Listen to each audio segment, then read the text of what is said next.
दुनिया आध्यात्मिक छोड़ देगी तो कोई नुकसान नहीं होगा, लेकिन विज्ञान छोड़ देगी तो मर जाएगी। देखो उदाहरण के लिए आज मुझे अगर दस्त लगने लगे, मैं सीताराम सीताराम जय राधे राधे कहीं मेरे दस्त बंद नहीं होंगे। मुझे वैज्ञानिक की गोली ही लेना पड़ेगी। यदि हमको यहाँ से कोई जाना है तो अगर समय से जल्दी पहुँचना है तो वैज्ञानिकों के ही बात कि हम कहेंगे सीताराम आंखें में निवाड़ी पहुँच जाएं, ऐसा क्या संभव है? देखिए एक मिनट, अब आपका अध्यात्म चलेगा, हमें कोई बुराई नहीं, लेकिन मैं मानने वाला नहीं, मैं विज्ञान को मानने वाला। ये चश्मा अगर हमारे आज में भी ये धरती टटोलता, अगर मेरे विज्ञान ने नहीं दिया होता, आप बताएं किसी ऋषि ने, किसी मुनि ने, किसी मंदिर ने, किसी मस्जिद ने ये चश्मा दिया? एक मिनट, एक फिर हम आपकी पूरी सुनेंगे।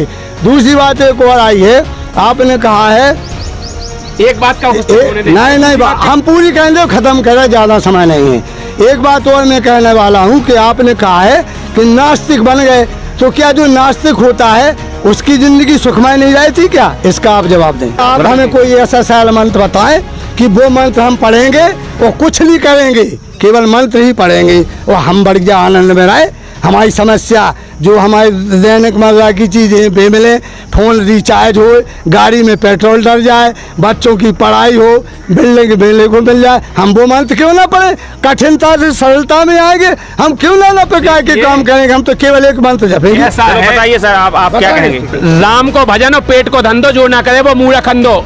नमस्कार दोस्तों, स्वागत है आप सबका फिर से हमारे इस नई वीडियो में।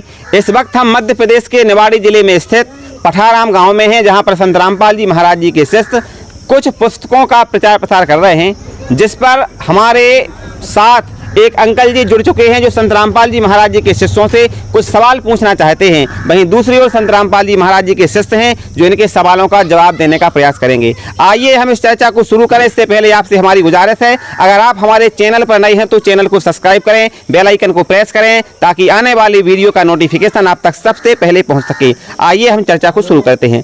सबसे पहले नमस्कार सर। नमस्ते। क्या नाम है और कहाँ से हैं आप? मेरा नाम है राजाराम अहरवार और मैं एक सेवानिवृत्त टीचर हूँ और मैं रहने वाला थाने के सामने निवाड़ी का हूँ। मैं हमारे एक दोस्त हैं प्रजापति जी बहुत पहले से हमारे लंबे दोस्त हैं और इनकी कुछ बातों से मैं प्रभावित होकर और आपके जो शिष्य हैं संत राम जी के, उनके साथ चला आया हूँ कि आपके फील्ड में देखें आपकी कैसी क्या योजना है, समझें। तो मेरा आपके शिष्यों से सवाल है कि आपने एक पर्चा मुझे दिया है, तो इस पर्चा में लिखा है एक मुक्ति नाम का शब्द है, तो मुक्ति से क्या आशय है? मैं संत राम जी के भक्तों से, उनके शिष्यों से पूछना चाहते हैं कि मुक्ति से क्या आशय है, कृपया बताएं। इनका कहना है कि जो आपने इस पंपलेट में लिख रखा है कि मुक्ति कैसे संभव है, तो ये मुक्ति है क्या? मुक्ति से आपका क्या आशा है, ऐसा इनका कहना है। सबसे पहले नमस्कार। नमस्कार जी। क्या नाम है आपका? हेमंत दास। कहाँ से हैं आप? मैं जिला निवाड़ी एमपी का रहने वाला हूँ। सर जी, इनका जो कहना है कि जो आप लोग कह रहे हो कि मुक्ति, तो ये मुक्ति क्या है? मुक्ति शब्द से क्या आशय है? देखिए, मुक्ति जैसे कि आपने पढ़ा होगा, अपने ग्रंथों में लिखा है कि मनुष्य को 84 लाख योनियां में भोगना पड़ता है। अब आप मानेंगे कि 84 लाख योनियां क्या है, तो ये तो सबको जानता है कि 84 लाख योनियां जीव जंतु, पेड़ पौधा, मतलब कीट पतंग जितने भी हैं, ये मनुष्य ले करके 84 लाख योनियां हैं। इनमें से जो जन्म मरण के चक्कर से छूट करके और जो सदा के लिए हम जहां से आए थे हम वहीं पे पहुंच जाएं, उसे मुक्ति कहते हैं। गीता अध्याय 18 के श्लोक नंबर 62 में कहा है, हे अर्जुन, उस परमात्मा की शरण में जा जिसकी कृपा से सनातन धर्म और शाश्वत धाम को प्राप्त होगा। तो हम अपने निज धाम चले जाएंगे, हम जहां से आए हैं हम उस धाम पर चले जाएंगे, तो दोबारा हमारा जन्म मृत्यु नहीं होगा, हमें कोई कष्ट नहीं होगा, हमें फिर यहाँ पर नहीं आना पड़ेगा। हम हमेशा के लिए अपने निज धाम में पहुंच जाएंगे जहाँ के हम वासी हैं, हम सतलोक के वासी हैं। हमें संत रामपाल जी महाराज जी ने बताया है कि सतलोक में हमारे सबके जहाँ ऐसे मकान हैं, सब कुछ हमारा वहाँ पर है, स्थायी स्थान जो हमारा है वो हमारा सतलोक है। हम वहाँ से आए हैं तो हम अपने धाम में पहुँच जाएंगे। उसे मुक्ति कहते हैं। इनका कहना है कि जो 84 लाख प्रकार की योनियां भोगने के बाद हमें एक मनुष्य जीवन मिलता है, अगर हम उस परमात्मा की भक्ति करेंगे तो हमें मुक्ति मिल जाएगी। हम ऐसे लोक में चले जाएंगे जहां जाने के बाद फिर हमारा जन्म मरण नहीं होता है। अब आप संत रामपाल जी महाराज जी के शिष्यों से क्या कहना चाहेंगे? मैं ये कहना चाहता हूँ कि यदि ऐसा होता है तो आपके पास कोई ऐसी नज़ीर है कि आप ये बता सकते हैं कि हम कहाँ से आए? वो क्या ऐसी आपके पास कोई नज़ीर है कि अब हम मरने के बाद फिर हमारा जन्म होगा या नहीं होगा?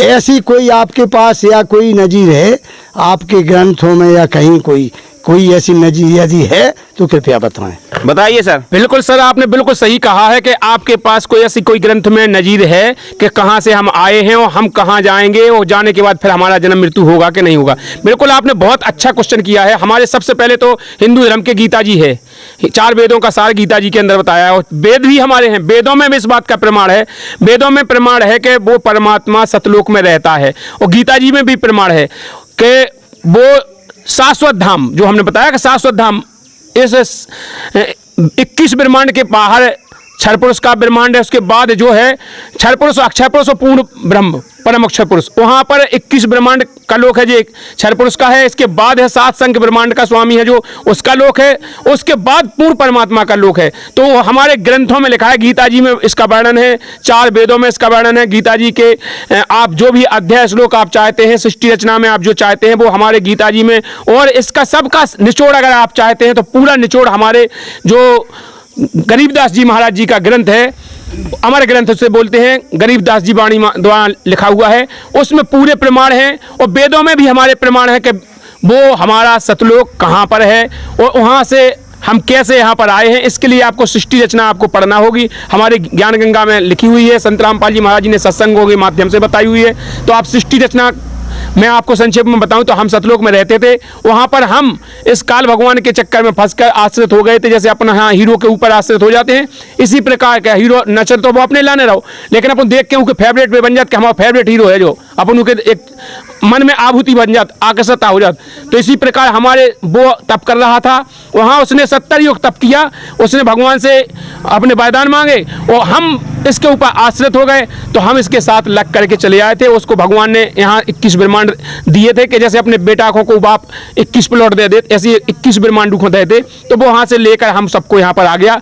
आज भी वहाँ पर बहुत सी आत्माएं, अरबों खरबों आत्मा सतलोक में है, और जो यहाँ से सतभक्ति करके जाते हैं, हर कलयुग में वो परमात्मा आता है यहाँ से हमको निकालने के लिए। वो सतभक्ति देता है, सदगुरु की भूमिका करता है, पृथ्वी पे आता है और सदग्रंथ खोल करके बताता है, वो जो सदगुरु होता है। तो आज संत रामपाल जी महाराज जी वर्तमान में सदगुरु हैं, उन्होंने सृष्टि रचना हमको बताई है।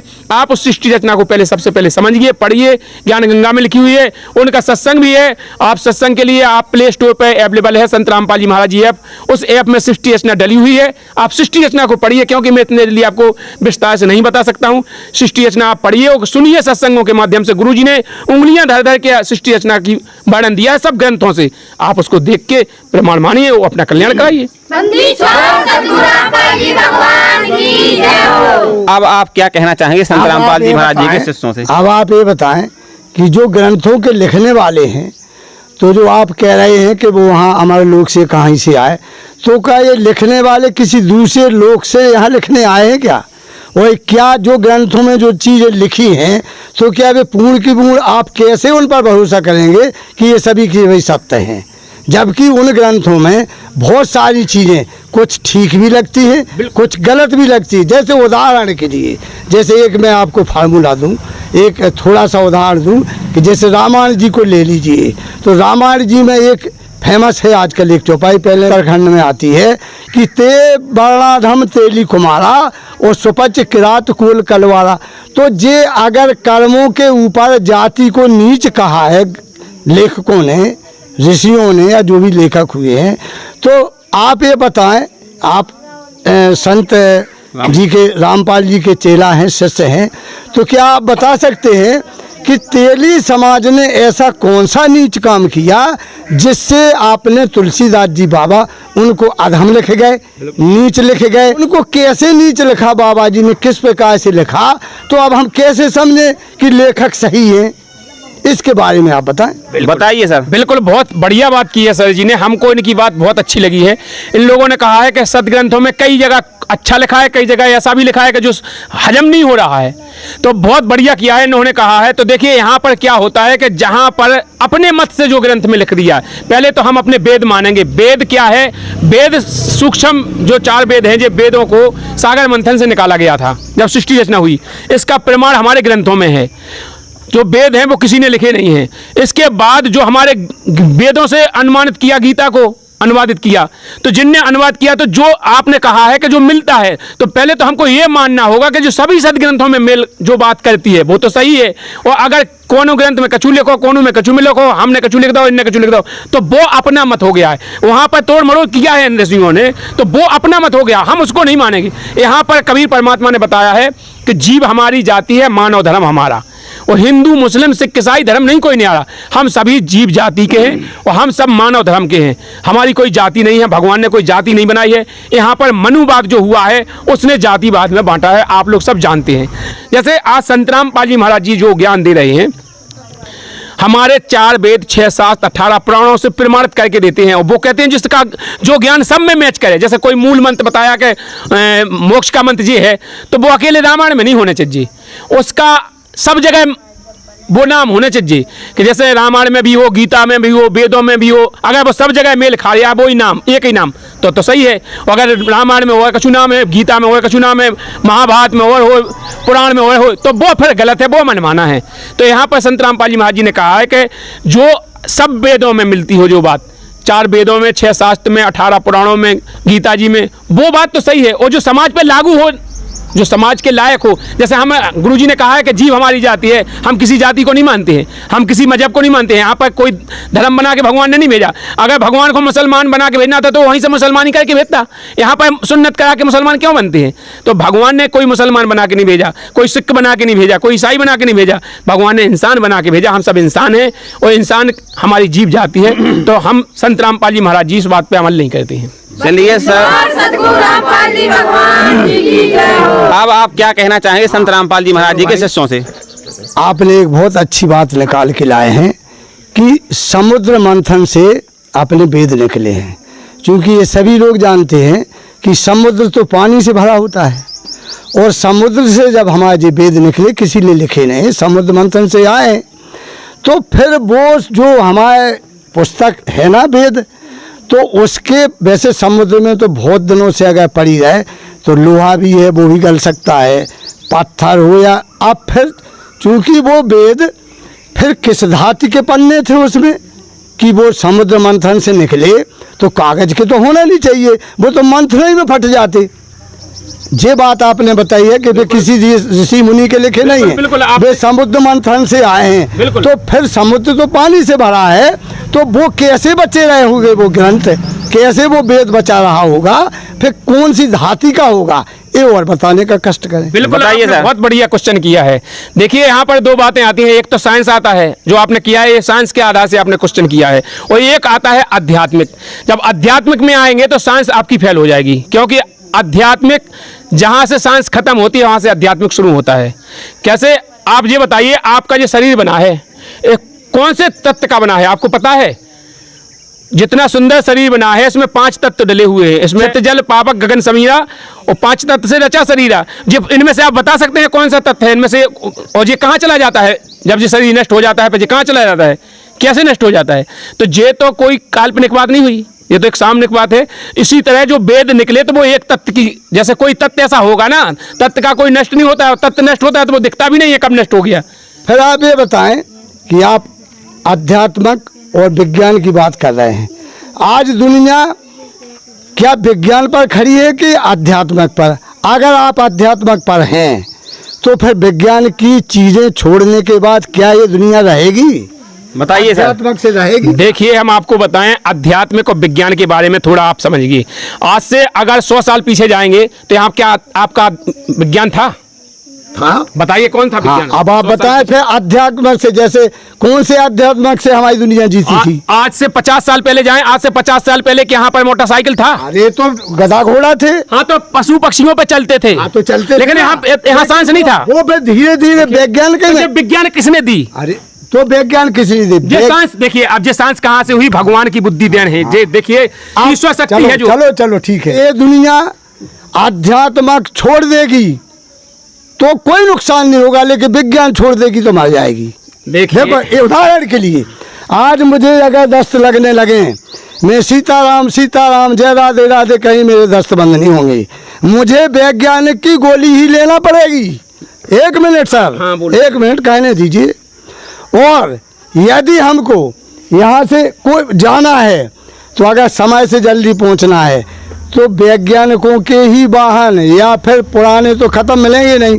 विज्ञान अगर हम ऐसे नहीं चलेगा कि हम कहेंगे सीताराम आंखें में निवाड़ी पहुंच जाए, ऐसा क्या संभव है? देखिए 1 मिनट, अब आप मेरी बात का अरे सवाल, आपका अध्यात्म चलेगा, हमें कोई बुराई नहीं, लेकिन मैं मानने वाला नहीं, मैं विज्ञान को मानने वाला। ये चश्मा अगर हमारे आज में भी ये धरती टटोलता, अगर मेरे विज्ञान ने नहीं दिया होता, आप बताएं किसी ऋषि ने, किसी मुनि ने, किसी मंदिर ने, किसी मस्जिद ने ये चश्मा दिया? 1 मिनट, फिर हम आपकी पूरी सुनेंगे। दूसरी बात एक और आई है, आपने कहा है एक बात का नहीं हम पूरी कहेंगे, खत्म करें, ज़्यादा समय नहीं है। एक बात और मैं कहने वाला हूँ कि आपने कहा है कि नास्तिक बन गए, तो क्या जो नास्तिक होता है उसकी जिंदगी सुखमय नहीं रहती क्या? इसका आप जवाब दें, बताइए सर। देखिए हम आपके दोनों सवालों का जवाब दे रहे हैं। आप हमें शुरू एंड नहीं हमें शुरू नहीं चाहने ना आज दिमाग को, हम तो हमें यूज में आज हमें जीने के लिए आध्यात्म काम आ रही कि वैज्ञानिक काम आ रहे। हमको जीना है, हमको सुखमय जिंदगी जीने के लिए हम बता रहे हैं। सुनो आप मिल रही, अब अध्यात्म हम सीताराम कहे से कुछ नहीं होगा, या कोई भी भजन कहे से कुछ नहीं होगा। हम चश्मा लगाए तब हम पढ़ पा रहे हैं। हम सीताराम या राधे राधे या जय कोई भी कहे, उससे हमारे आंखों से रोशनी। इसमें मैं आपका समय खराब नहीं करना चाहता हूँ। अब थोड़ा इसमें बताएं। नहीं मानेंगे हम। अब आप तो ये बताएं कि नास्तिक वाला क्या सुख में नहीं रहता? नहीं रहता है सर। नास्तिक वाला सुख में नहीं रहता, जो उसके कर्म में लिखा है वो भोगना पड़ेगा। और अगर सुनो भक्ति करने वाले, सुनिए भक्ति करने वाले के भक्ति क्या होती है बताएं सर, इसी पर बात। अरे भक्ति वो हम बता तो रहे कि भक्ति वो होती है। बताएं, लेकिन ज्यादा नहीं बोले, आप बहुत लपेट ले, आप शॉर्ट में बताएं। तो शॉर्ट में जब हम बता तो रहे कि अपने शास्त्रों के अनुसार जो मंत्र जाप करता है उसे भक्ति कहते हैं। मंत्र जाप करते हैं, मंत्र जाप करते हैं। अच्छा आप हमें कोई ऐसा सरल मंत्र बताएं कि वो मंत्र हम पढ़ेंगे वो कुछ नहीं करेंगे, केवल मंत्र ही पढ़ेंगे और हम बढ़िया आनंद में रहे।